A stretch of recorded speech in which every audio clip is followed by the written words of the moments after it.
a dull gray sky hanging over the grayer hills along whose wooded purple tops a sullen glow seems to burn like a narrow band of fire. Down in the wrinkled meadows, the rustling corn standing in the tinted wigwams. Along the muddy road rides a Negro on a mule, swinging his bare feet and nodding to the dreary monotone of his weird chant. Then, up the lane, comes the low clink, cluck, clink, cluck of bells as a cow strolls lazily homeward through the leaf-strewn pathway.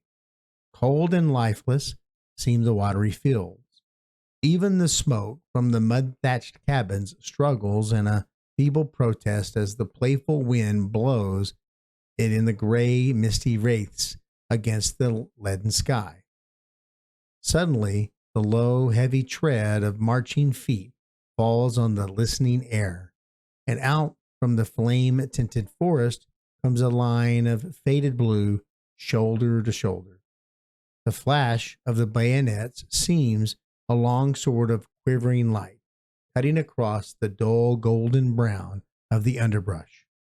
Clenched hands on the rifle barrels, mud of the worn uniforms, and grim faces set the stern lines of the unflinching duty.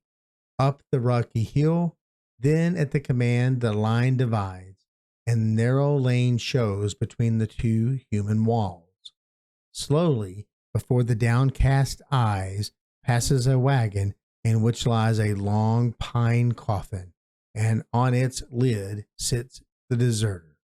Calmly, the folded arms, he sways his body to the jolting motion, yet loud above the jingling harness and splashing hoofs tremble the quivering notes of a plaintive hymn. He must die, and earth is forgotten. Death has touched the hidden spring, rolling away the canvas of the present till his tear-dimmed eye can see the old familiar scenes, the fireside in the mountain home with the pale, motherly face nodding in a cozy corner, the blackened rafters where the firefight dances with the shadow elves, child and dog asleep on the tumbled, homespun rug, all watching. At last all is ready. In clear black outlines against the fading light stands the doomed man, and at his feet the narrow box. Close in front faces the detail whose hardened hands are trembling as moistening eyes pretend to peer inquisitively at the smooth rifle barrels. A parting glance on earth and sky.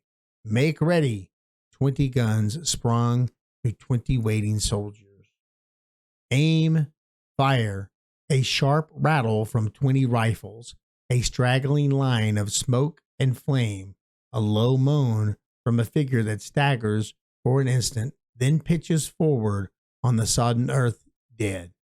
Dead, to sleep alone on the edge of the moaning forests, with only the chill autumn winds to scatter withered leaves on the unknown grave.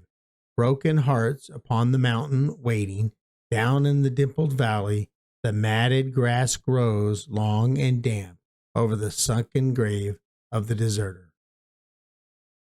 This has been The Death of a Deserter by V. Stuart Mosby.